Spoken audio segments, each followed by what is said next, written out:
Hello there. Today I wanted to explore some of the value for money that can be had from some of the quality wines from the villages of Mâcon. So not basic introductory Mâcon, but those with specific vineyard and from small producers. So I'm looking for a wine that will deliver quality at a good price. So the wine I have here is Domaine Barraud's Macon Chaintre. It's a 2020 vintage. And it's from a cuvée called Les Pierres Polies. Evidently, Pierres Polies means polished stones. So I would assume that's reflecting the vineyard's terroir.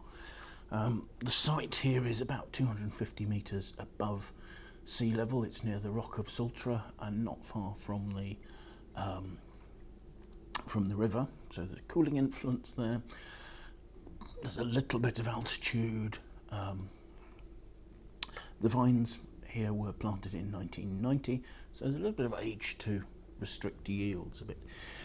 Now I find Mâcon-Chaintré a little confusing because there are a number of wines that can be made from this appellation. We're about 8 kilometres south of Mâcon, the town itself, and within the appellation can come from any one of the wines from the appellation come from any one of 3 communes. Some of those communes are allowed to make wine as Beaujolais. Some of them can make white wine as Saint-Véran or as Pouilly-Fuissé. There are also some Premier Cru from the 2020 classification of Pouilly-Fuissé within the boundaries of the appellation. So there are lots of higher appellations that wines from this region can go to. But here we've got a single vineyard wine from a really high rated producer. So hopefully we'll see something interesting here. The wine, I mean, I guess Mâcon is a region, I mean, yes, you can buy simple Mâcon, which tends to be unoaked Chardonnay. It's relatively warm, it's not hugely complex. This, on the other hand, spends time aging both in 75% of it ages in tuns and large barrels, large casks, and the remaining 25% ages in vats. So the wine ages in oak, it ages with its yeast lees. So there's some the wine's being made very carefully here. So let's have a look at it and see what we make of it.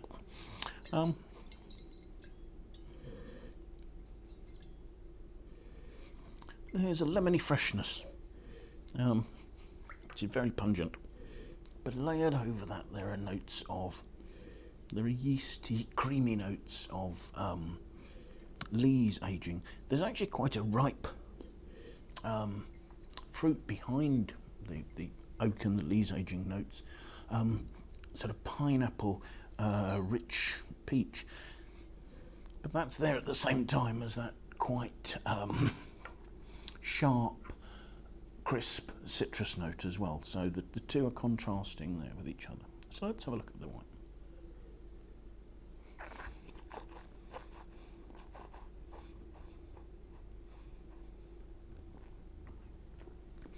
The palate, that's got pretty good weight and roundness. I'd say that was medium bodied. There's a little bit of spicy oak note perhaps, which is emphasised by yeasty notes on the finish. The acidity is reasonably fresh and sharp, and it's lifting the finish, giving it some nice length. The alcohol is 13.5%. It's lending a little bit of richness to the back palate, but it's not dominating it. And the finish has quite a long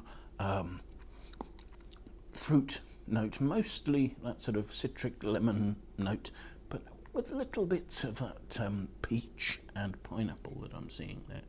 So yes, if you're looking for a single village Mâcon, Mâcon-Chaintré appears to be worth looking at. The Barraud family have been making cuvées like this since 1947, and their experience goes back to 1912, so they're well established in the area.